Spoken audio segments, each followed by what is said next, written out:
Good evening mga ka-sideline, breeding time na 2026. For me, ito rin yung best breeding month kasi magiging free ako this March or this April hanggang June. So maganda siyang magandang mag-breed ngayon.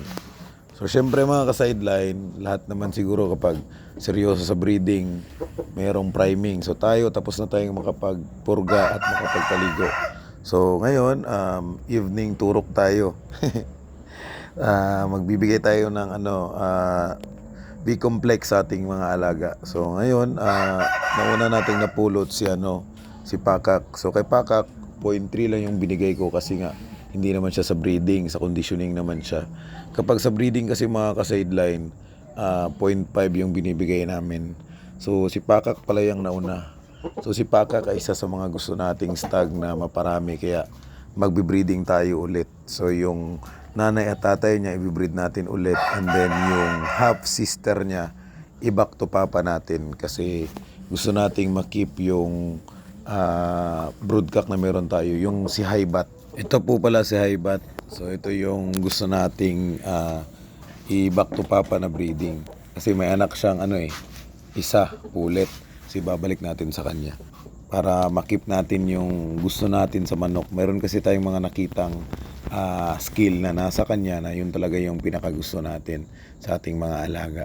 Kaya gagawin natin itong back to papa. Pero itong ganito po mga ka-sideline, kumbaga matatawag na inbreed po. So inbreeding, mahirap po ito. So bakit mahirap? Okay po sa una, pero kapag tinuloy-tuloy natin, marami tayong magiging rejects, marami tayong magiging pagsubok sa breeding. May mga masakitin, may mga bansot, may mga pangit ang hatching rate or yung pag-itlog, pangit. So meron siyang advantage at saka disadvantage. Inbreeding depression pala yung tawag nila doon sa disadvantage kapag nag-inbreed tayo mga ka-sideline. So ito na pala yung anak ni Hibat. So ito yung i-prepare natin sa kanya. Ito yung kukumpleto sa ating 2026 back to father breeding. Pero ito mga ka-sideline, cross na ito na pullet. So ito yung anak ng stroke. Yung nanay tamtax, yung tatay ay stroke. As usual po mga ka-sidelines, sa line breeding or sa back to papa, select the best anak or best offspring.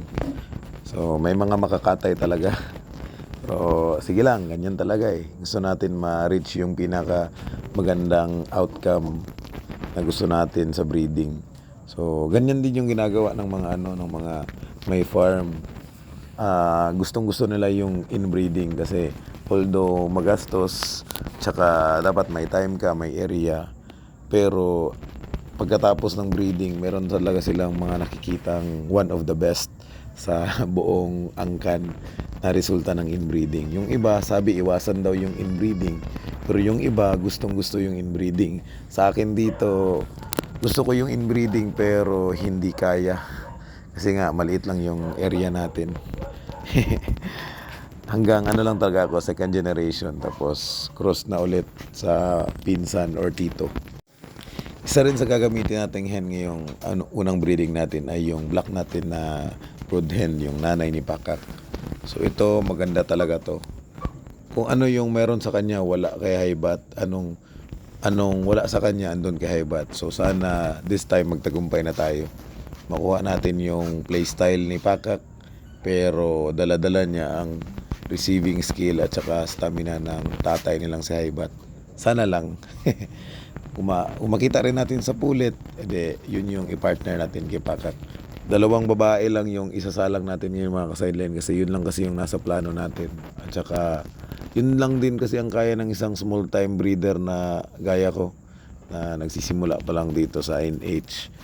Umaasa rin ako na dun sa dalawang babae na yun, makikita natin yung susi sa pintuan ng tagumpay.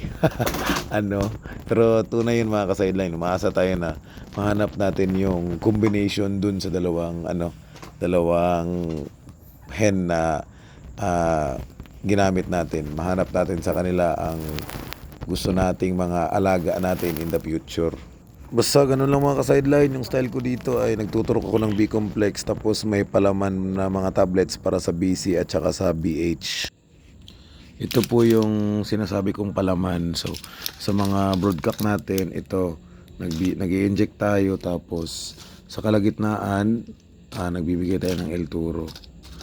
Sa ating brood hens, yung mga babae, ito, sa kalagitnaan ng breeding, turok tapos palamanan natin ng promotor sa ating mga hens. Ayan. Tapos sa kanya, sa broodcock, El-Turo lang po. And then after 15 days, yun bigay na naman ako. Doon sa conditioning, every week po kami nagbibigay pero 0.3 lang. Sa breeding, 0.5 lang every 15 days pero nagbibigay tayo ng tablets bilang palaman. So ganun lang po yun.